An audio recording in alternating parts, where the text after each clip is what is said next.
Salut et bienvenue. Cette vidéo fait partie d'une série de formations gratuites données par Mr. Rally aux traders débutants sur les stratégies et indicateurs d'analyse les plus populaires.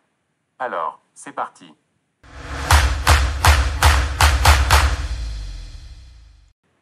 La moyenne mobile est l'un des indicateurs techniques les plus couramment utilisés. Si vous avez passé ne serait-ce qu'un peu de temps à regarder des graphiques de prix, vous aurez remarqué que le plus souvent, le prix d'un instrument monte et descend dans les marchés à évolution rapide. Il se peut que le prix monte en flèche pour s'effondrer quelques instants plus tard avant de remonter, ce qui augmente le risque de faux signaux. La moyenne mobile peut aider à filtrer les mouvements de prix aléatoires et à le rendre visible en tant que valeur moyenne. Les moyennes mobiles sont utilisées pour identifier les tendances et confirmer les renversements de tendance. Lorsque le prix est supérieur à la ligne de la moyenne mobile, nous considérons que l'instrument est dans une tendance à la hausse.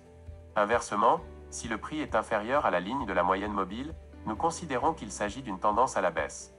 La rupture de la ligne de la moyenne mobile implique généralement un renversement de tendance.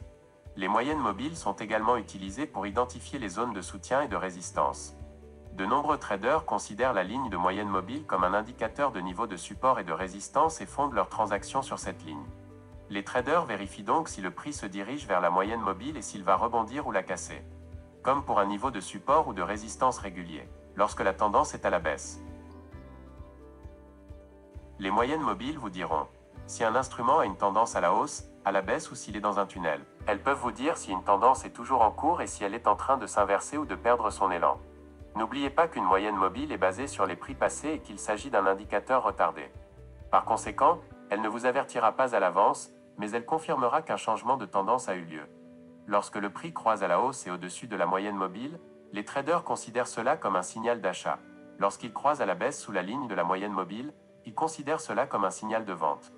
Jetons un coup d'œil au type de moyenne mobile. Il en existe trois principaux, simple, pondéré et exponentielle. Nous parlerons d'abord de la moyenne mobile simple ou semi et nous vous montrerons comment elle est calculée afin que vous puissiez l'ajuster en fonction du marché. Ainsi, si vous voulez tracer une moyenne mobile simple sur 10 jours, vous devez additionner les cours de clôture des 10 derniers jours et diviser par 10. Ce calcul donne un poids égal à chaque jour.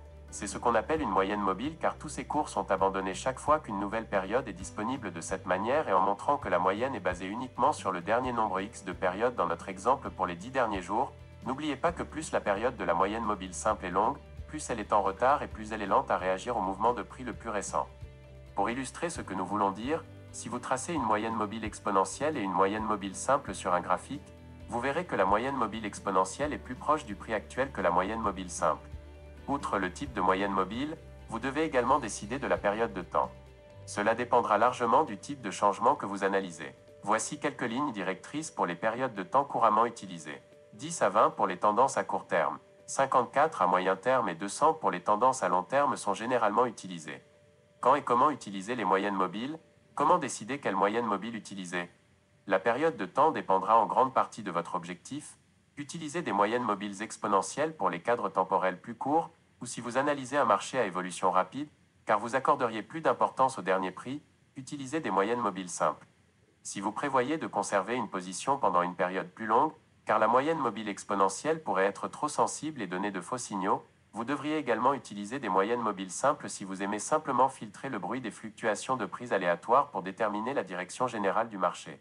Merci d'avoir regardé cette vidéo. Et n'hésitez pas à mettre un gros like et à vous abonner à la chaîne. Sinon, si vous avez des questions ou vous voulez d'autres vidéos, faites-le moi savoir dans la section des commentaires.